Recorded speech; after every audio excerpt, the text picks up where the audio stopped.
Hi, welcome to Sonny's The Car Wash Factory. I'm Anthony Analetto, and one of the frequently asked questions we get when someone's trying to design a new site is, how many vacuum spots do I need on my property to satisfy the customers coming through the wash?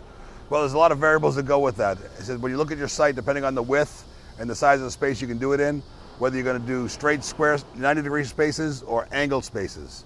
And then how wide can we make them? Can we give them 12 feet to make sure the customers are comfortable, they don't bang doors? Or do we got to go down to 10 or 11 feet?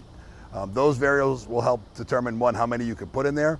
But if you want to make sure you're doing the right amount of spaces, we've come up with a simple formula. If you're a car wash that's going to be 10,000 cars a day, if you divide that by 650, it might tell you that you can get away with maybe 10 or 11 spots. And that might be true if you're only going to have vacuuming.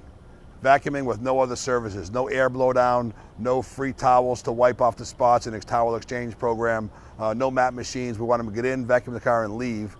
That may work. But if you want to add some of those additional services, divide that number by 450 or 500. And that tells you that on a 10,000 car a month site, you're going to need right around 20 spots and up. Again, keep doing the math as you go forward. A 20,000 car a year site should really have 40 spots. 40 plus spots makes sure that your customers can get the service they want when they come in, and at the same time, it deters another competitor from building a car wash near you if they can't get that much real estate or they can't add that many spots. Again, for more frequently asked questions, log on to sonnysdirect.com/FAQ, and you'll see some more of our interesting videos about frequently asked questions.